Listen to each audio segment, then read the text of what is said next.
Gentleman from Oklahoma is recognized for 5 minutes.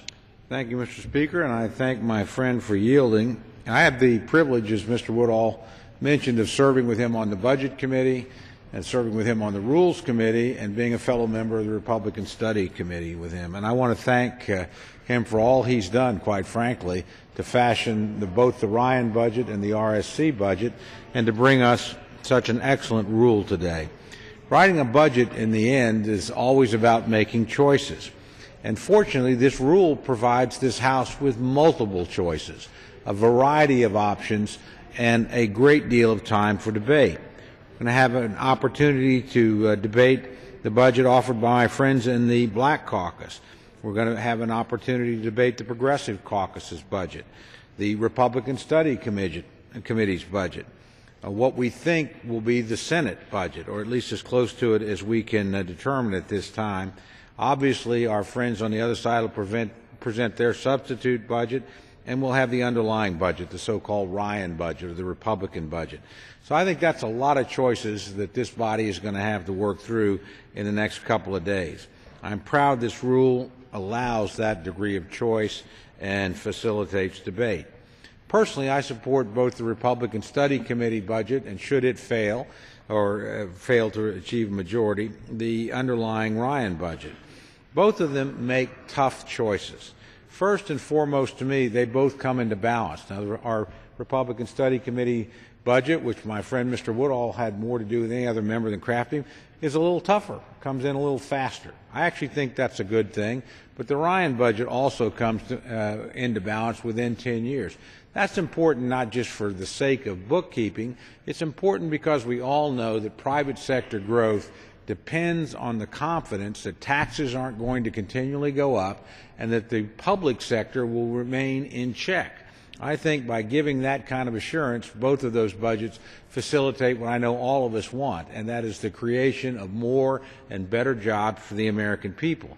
After all, if budgets that never balanced and record deficits got job creation, we would be coming off the 4 best years in modern American history, because we've had 4 $1 trillion deficits in a row, another that will, quote, only be $850 billion this year. That's yielded us less than 2% growth a year. We all know if we took the number of Americans that have left the workforce and recalculated our unemployment rate, it wouldn't be 7.8%, it would be about 10.5%. So the path that my friends on the other side recommend doesn't work. And the balance in both the RSC budget and the Ryan budget are a much more promising course. And they achieve that balance by not raising taxes, while not raising taxes. I think that's very important too. We certainly aren't undertaxed in this country. Now, my friends on the other side clearly believe that we are. They're going to offer multiple tax increases in all their budgets. I like a budget that does not require tax increases. Finally, both these budgets, the Republican Study Committee budget and the Republican budget, come to grips with the reality that we have to reform entitlements. Now, we have our preferred way of doing that, but there could be others. Unfortunately, our friends on the other side are largely silent about that important choice. As my friend Mr. Woodall mentioned in his remarks, the Ryan budget in particular is not hardly a radical budget.